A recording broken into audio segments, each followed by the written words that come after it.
Bonjour et bienvenue dans cette nouvelle vidéo. Aujourd'hui, j'aimerais vous parler d'un sujet qui me tient énormément à cœur et qui finalement depuis 7 ans est le moteur qui dirige ma vie. Et ce sujet, c'est comment se mettre au service de l'âme. Pour moi, l'âme, c'est simplement une part de nous qui est encore connectée à la source, à Dieu, à l'univers, à l'amour, peu importe comment tu l'appelles, donc qui a une clairvoyance sur tout et qui est aussi en nous. En tant qu'humain, on vient faire une expérience ici de la matière et le seul guide que l'on a finalement, c'est justement les murmures et guidances de notre propre âme. En tout cas, l'idéal, ce serait de se reconnecter à soi à un niveau tel que c'est l'âme en nous finalement qui prend les commandes de notre vie et qui nous guide à chaque instant. Seulement, quand on regarde dans notre époque, on s'aperçoit très rapidement que c'est notre ego qui la plupart du temps dirige nos vies avec son lot de peurs, de blessures, de conditionnement, tout ça. Et on se rend compte justement que finalement, il nous mène plus à la souffrance, au manque et aux limitations. L'âme, pour moi, justement, c'est la part de nous qui va venir nous guider, qui va venir nous montrer le chemin à travers nos envies profondes. Vous savez, les aspirations du cœur. Je pense qu'on est de plus en plus nombreux à ressentir cet appel, à ressentir cette envie de simplement suivre notre propre voie, de manifester une vie, non plus dictée sur ce que la société attend de nous, sur ce que la société veut que nous soyons, sur ce que nos proches, notre famille attendent de nous, sur les choses extérieures en fait. On est de plus en plus nombreux à ressentir cette impulsion, cet appel à manifester quelque chose de plus authentique, quelque chose qui n'est pas déjà tout défini. Dans cette envie de manifester les aspirations du cœur, on se rend compte à un moment donné du chemin qu'il est essentiel d'avoir une certaine ouverture du cœur, une certaine ouverture à la vie pour se laisser, mais pleinement, en toute confiance, infuser comme ça par les guidances, par les inspirations de notre âme. Il me semble essentiel, même si on parle d'ouverture, de parler d'ancrage. Donc ça va être principalement le thème de cette vidéo, ça va être l'ancrage. Pourquoi l'ancrage et comment s'ancrer profondément pour justement permettre cette ouverture de cœur. En parlant d'ancrage, je vais partager avec vous la raison pour laquelle il est si difficile de s'ancrer et de rester ancré aujourd'hui dans notre corps et sur la terre. La plupart d'entre nous, si ce n'est tout le monde, pendant l'enfance, durant la période de l'enfance, a eu des traumatismes. On a vécu des choses, qu'elles soient graves ou non, mais qui sont venues laisser des marques comme ça sur l'âme innocente qu'on était à l'origine. Des choses qui nous ont toujours poussé à nous conformer à un modèle déjà existant de la société afin qu'on soit plus facilement accepté et donc qu'on ait une illusion d'amour qui nous nourrisse. Parce que finalement, l'humain n'est profondément nourri que d'amour. Et donc, on a grandi comme ça dans une société qui nous a complètement dépossédés de notre amour à l'intérieur et qui l'a projeté à l'extérieur et où finalement, à travers de nombreuses choses comme le travail, comme le fait de gagner de l'argent, comme les relations amoureuses, comme les structures familiales, vont venir nous vendre une illusion de bonheur, une illusion de trouver le bonheur à l'extérieur de nous.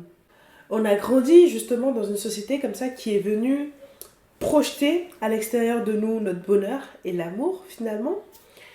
Et le long de notre vie, on s'est mis en quête de ce bonheur qu'on nous a promis à l'extérieur. Et lorsqu'on s'est mis en quête de ce bonheur à l'extérieur, on s'est inconsciemment, ou consciemment parfois, mis en tête qu'on n'était pas assez bien, tel qu'on était naturellement pour avoir droit au bonheur. Donc, il a fallu faire des ajustements, fallu se modifier, s'adapter. Donc, il a fallu comme ça se créer tout un tas de personnalités, tout un tas de personnages, plutôt. Parce que des personnalités, on a finalement une personnalité, mais qui sont constituées de plusieurs personnages. Comme on a pensé qu'on n'était pas suffisamment bien, suffisamment aimable, suffisamment assez pour avoir droit au bonheur et juste en jouir pleinement sans condition, on s'est mis comme ça à jouer des rôles pour finalement essayer d'être assez bien pour avoir droit au bonheur. Et il faut savoir que toutes ces modifications, tous ces changements que l'on a eu à effectuer sur notre propre nature, parce que quand on était enfant, l'enfant est encore très connecté à l'âme. L'enfant est encore très innocent, il est assez ouvert sur ses désirs. Un enfant, il ne se pose pas la question de s'il a envie de quelque chose, de le faire ou pas. Un enfant, par nature, quand vous le regardez, il s'aime, il joue, il est fluide et il est ouvert avec la vie. Et en fait, lorsqu'on se met justement au service de son âme, l'idée c'est de retrouver cet état intérieur de liberté, de joie inconditionnelle et de présence afin de manifester justement les aspirations du cœur. Enfant, on est venu comme ça, tout doucement, tenter de s'adapter à un monde, à un système existant, bien que dysfonctionnel, mais on ne le savait pas. On est venu tout mettre en œuvre pour s'adapter, pour survivre. Et dans ces rôles qu'on s'est mis à jouer, on a de plus en plus commencé à enfouir, à faire taire les parts de nous profondément. On s'est mis comme ça à se dire « Ouais, mais j'ai envie de ça, mais c'est pas assez bien. Il vaut mieux que j'ai envie d'autre chose, parce que sinon, je serai pas bien perçue. » Je vous donne un exemple. Moi, je sais que pendant longtemps, par exemple, partager des choses qui me font plaisir, créer de l'art, créer mes toiles, faire ces choses simples-là, je les faisais taire. Je ne me permettais pas d'explorer parce que je me disais, ouais, mais tu vois, aux yeux de la société, c'est quand même mieux de faire du droit. Tiens. Du coup, je suis allée faire 2 ans de droit et j'ai détesté ça, vraiment. Et c'est pour vous dire en fait à quel point on ne s'écoute pas suffisamment et où on fait taire constamment, justement, la voix de notre âme. Et donc, pourquoi il est nécessaire de parler d'ancrage ? Parce que finalement, en grandissant, on s'est fortement acclimaté à nous en tant que personne qui ne s'écoute pas. Et donc, c'est devenu normal de ne pas s'écouter. Et ce qui en jaillit, c'est que on est constamment en train de faire des projections comme ça de qui on aimerait être, de ce qu'on aimerait devenir, de ce qu'on aimerait réaliser, de toujours des choses en fait qui sont pas dans l'instant et qui sont plus tard.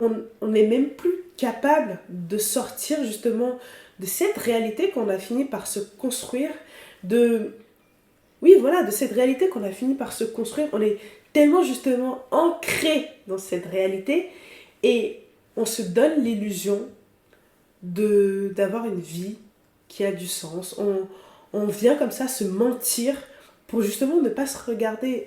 On vient constamment se mentir comme ça pour justement pour se fuir un petit peu, pour ne pas avoir à regarder, parce que il est vrai que regarder la vérité en face ou exprimer la vérité n'est pas chose facile.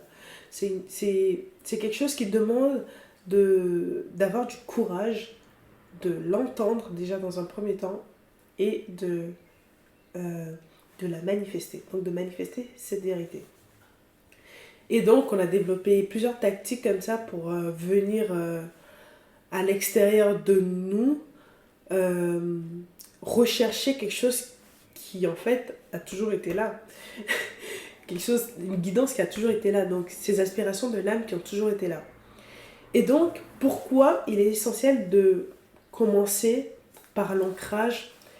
Parce qu'en fait, vous ne pouvez pas, on ne peut pas manifester des désirs profonds de l'âme tant qu'on n'est pas pleinement incarné sur Terre. Tant qu'on n'est pas pleinement au contact de notre réalité, qu'elle soit jugée agréable ou désagréable. Et c'est là en fait que l'ancrage prend tout son importance. Et la manière dont l'ancrage fonctionne, c'est que quand vous êtes pleinement là, les deux pieds sur terre, à ressentir la terre, à sortir de vos préoccupations, c'est-à-dire des occupations qui ne sont même pas là. Donc vous vous occupez alors que finalement, de base, vous n'êtes pas occupé, d'accord? Et quand vous sortez, vous arrivez comme ça à sortir de vos préoccupations, à sortir de vos doutes, à sortir de vos peurs, à sortir de vos projections.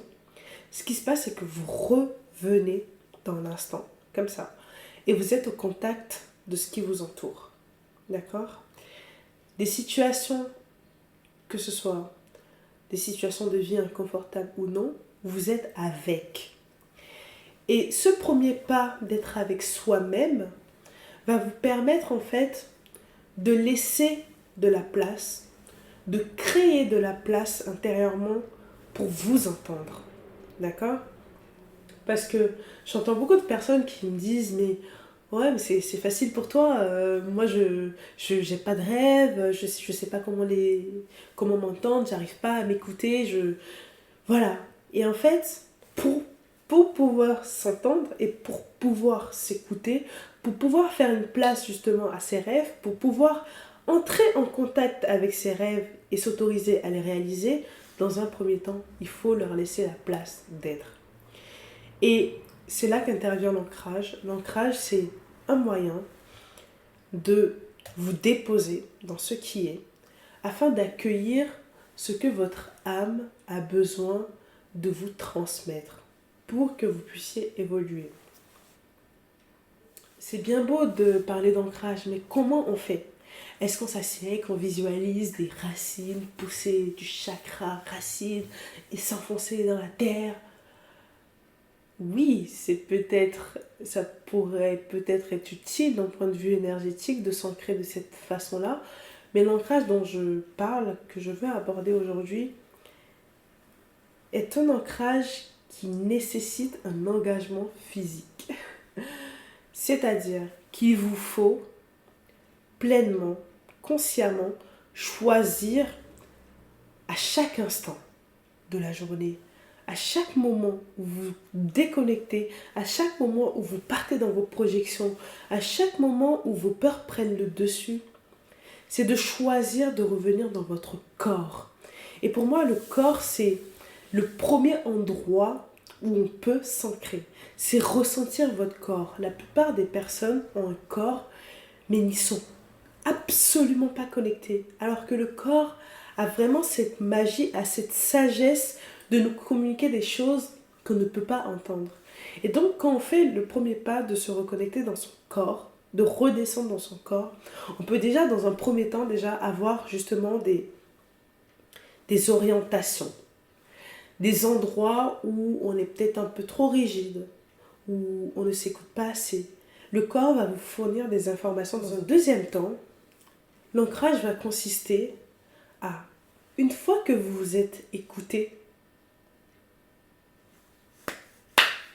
à matérialiser. D'accord? Parce que ce n'est pas tout le temps qu'il faut matérialiser. Dans la vie, il y a des cycles. Et des cycles de vie et de mort. Je le répète assez souvent, mais c'est vraiment la base, une des lois fondamentales de cet univers. Une fois que vous vous écoutez, donc vous êtes ancré, vous apprenez à vous écouter. Donc c'est un cheminement de tous les jours, de toutes les heures. Quand vous apprenez comme ça à vous écouter, à redescendre constamment dans votre corps, au bout d'un moment, votre corps va commencer à vous fournir des informations. Ces informations vont être des des orientations de choses à faire ou peut-être à pas faire. D'accord? Il va s'agir d'apprendre à écouter ce que le corps dit.